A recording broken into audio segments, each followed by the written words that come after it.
Good morning. Hello বন্ধুরা, দেবশ্রী চ্যানেলে তোমাদেরকে স্বাগত জানাই। তোমরা কেমন আছো? আশা করি খুব ভালো আছো। আমিও খুব ভালো আছি। আজ সকাল সকাল ঘুম থেকে উঠে পড়েছি, তো কারণ তো তোমরা দেখতে পাবে ভিডিওটার মাধ্যমে। তো এখন বাজে 6টা, 6:30 বাজতে চলছে। তো এদিকে আমি বিছানা গুছিয়ে নিয়েছি, মা এদিকে উঠান ঝাড় দিচ্ছে, বোন ঘরের বাকি কাজগুলো করে নিচ্ছে, বাবা এদিকে ঘুমাচ্ছে। তো এদিকে ভাবতে ভাবতে বলছিলাম কি করব টিফিনের মধ্যে। তো টিফিনটা একটু ভারী করবো, না হলে তাহলে একদম ভালো লাগে না, একটু মজাই লাগে রুটি খেলে। তো রুটির সাথে আর তরকারি আর করলাম না। তো আজ একটু সময় কম লেগেছে, তো সময়টা বেশি হবে, তো 12টা বেজে যাবে, 10টা বেজে যাবে, তার জন্য আর বেশি এতে করিনি।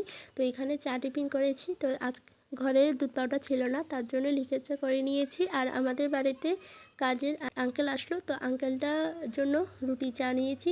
তো আমরা সবাই মিলে খেয়ে দিয়ে এখন আমরা রান্না করব। তো চলো তোমরা দেখতে থাকো আমার এই ভিডিওটা, পুরোপুরি স্কিপ করবে না।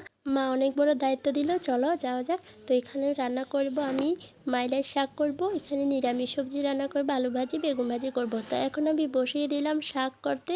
তো শাকটা এখন মজিয়ে নেব। তো এখন ঢাকনা দিয়ে দিয়েছি, তো দেখো এখন মজে গেল।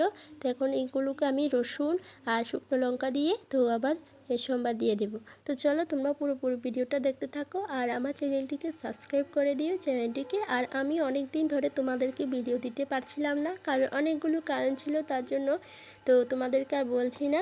আমার চ্যানেলটিকে প্লিজ প্লিজ প্লিজ সাপোর্ট করো। তা তোমাদের বন্ধু বান্ধবীদের, মাসি কাকিমা সবাইদেরকে শেয়ার করে দিও। তো আমার ভিডিওটা তোমাদের কেমন লাগলো অবশ্যই আমার কমেন্ট বক্সে জানিয়ে দিও। তো এখানে দেখতে পাচ্ছ যে আমার শাকটা হয়ে গেছে প্রায়। তো এখন আমি কি করব দেখো তো, এখানে আমি আলু ভাজা আর বেগুন ভাজা বসিয়ে দেব। তোমাদেরকে বললাম না কি কাজের জন্য বা কি কারণ ছাড়া আমি সকাল সকালে উঠলাম। তো কারণ ছিল যে আজ আঙ্কেল আসলো, চৈত্র মাস এখন চলছে, 6 তারিখ। তো আজ মা বাড়িঘর পরিষ্কার পরিচ্ছন্ন করবে, তার জন্য মা বাইরে থাকবে। তো আঙ্কেলকে দেখিয়ে দেবে তো কি কি কাজ করার জন্য, তার জন্য মা বাইরে একটু দেখাশোনা করছে। তো তার জন্য আমাকে দিয়ে দিল মা রান্নার দায়িত্ব। আমি ভেজে নিচ্ছি আলু ভাজা, তো তোমরা দেখতে পেলে। তো আলু বেগুন ভাজা করে নিয়েছি, এখন করব সবজি রান্না, নিরামিষ সবজি। তো মা বলছিল যে চল অনেক দিন হলো, তো আজ নিরামিষ সবজিটা হওয়া যাক। তো এদিকে আমি শুকনো লঙ্কাগুলোকে তেলের মধ্যে ভেজে নিয়েছি 5 ফোড়ন দিয়ে। তো এখন আমি সবজিগুলো দিয়ে দিব।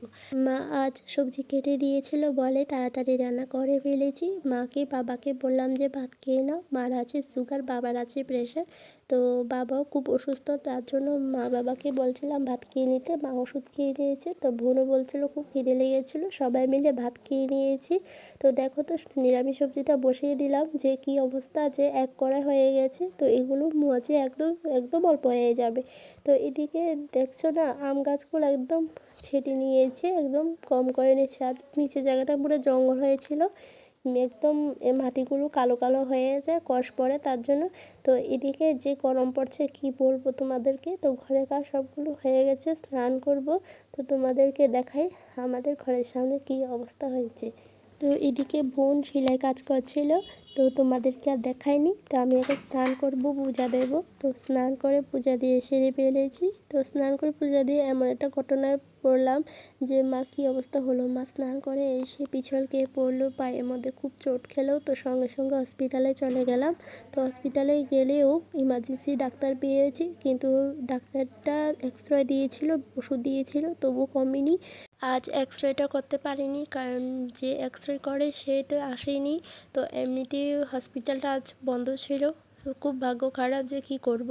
তো মা আজ খুব ব্যথা পেয়েছে, কি বলবো তোমাদেরকে। তো তোমাদেরকে আর মাকে দেখায়নি, জানি না মার কি হবে। মা খুব ব্যথা পেয়েছে, আজ রাতটা কিভাবে থাকবে বুঝতে পারছি না। তো দেখা যাক, কালকে এক্স-রেটা করাবো, করালে তো তারপর আমি আমার দিদি দাদাভাইকে সবাইকে খবর দিলাম। তো তারা আসবে কালকে, এসে মাকে ডাক্তার দেখাবে।